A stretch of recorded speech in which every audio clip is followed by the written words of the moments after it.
In the latest episode of Jinn Ki Shadi, reality and the supernatural draw closer than ever. Episode 15 takes the story to a point where faith, fear, and destiny meet. Wahaj Ali and Sehar Khan deliver performances that explore what happens when promises made in another world begin to affect the living. This is a story where silence speaks louder than screams and every shadow hides a forgotten truth. The drama began as a tale blending folklore with modern belief. It explored how unseen forces, known as jinns in South Asian culture, can become tied to human emotions and relationships. Rayan, played by Wahaj Ali, is a man unknowingly connected to an ancient pact. Mehar, portrayed by Sehar Khan, steps into his life just as the consequences of that pact begin to unfold.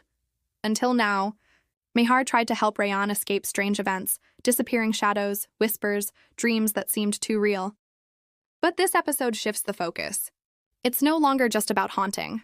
It's about inheritance, family honor, and the price of promises made generations ago. The episode opens with Rayan standing alone in the courtyard, facing the family shrine. The air is still, the sound minimal. Then he hears a voice calling his name, a voice he has known since childhood. Far away, Mehar wakes from a dream, terrified. Her grandmother rushes in, asking what she saw. Mehar can't describe it, only that someone was being called to a wedding that isn't his. The words are strange, but they set the tone for everything that follows. Later, Rayan finds an old letter behind a family portrait. The handwriting is fading, but the message is clear.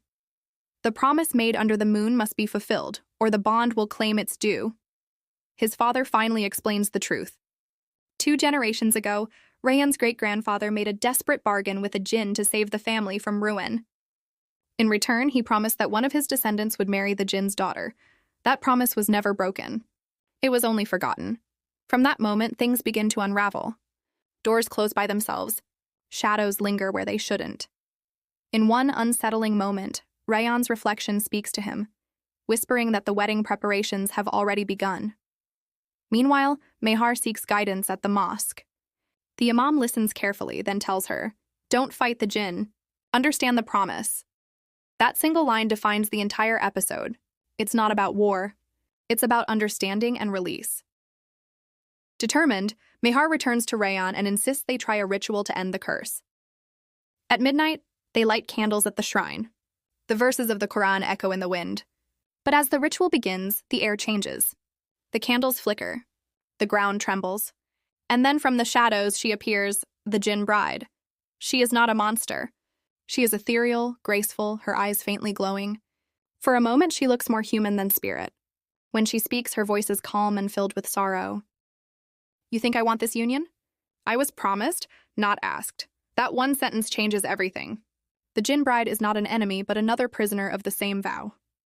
Rayan steps forward, his fear replaced by empathy. "Then let us both be free," he says.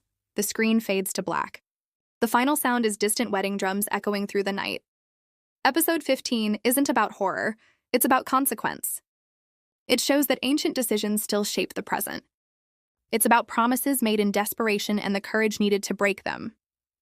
The story reminds viewers that even unseen beings long for freedom and choice. Wahaj Ali's performance captures both terror and compassion. Sehar Khan's quiet strength grounds the entire narrative. Their chemistry turns fear into something deeply human. The direction, slow and deliberate, avoids jump scares. Instead, it builds emotion through silence, through the smallest glance or flicker of light. The writing deserves praise for its depth. Instead of painting the jinn as evil, it shows her as bound by duty and sorrow. That twist gives the story emotional weight and challenges old ideas about good and evil. It's not about defeating darkness, it's about understanding it. The cultural layers in Jinn Ki Shadi make it unique. In South Asian families, stories about jinns are part of tradition, told in whispers, half believed, half feared. But this drama transforms those myths into something reflective, something about human guilt and redemption. Even the sponsor's presence feels symbolic. Sunsilk, a brand associated with transformation, aligns naturally with Mehar's character, someone who faces fear not through confrontation, but through quiet faith and self-belief. By the end of the episode, the viewer realizes this isn't a story about possession. It's a story about freedom. It's about breaking cycles and redefining fate. The final image, darkness, wind, and the echo of drums, leaves one haunting question behind. Has Rayan broken the promise or only begun a new one? Jinn Ki Shadi continues to stand out in a crowded landscape of supernatural dramas. It doesn't rely on spectacle. It relies on emotion, performance, and quiet mystery. Each episode digs deeper into the idea that some bonds can't be broken by force, only by understanding. As the story moves forward, one truth becomes clear. Not every haunting is meant to terrify. Some come to remind us that the past still breathes, waiting to be heard.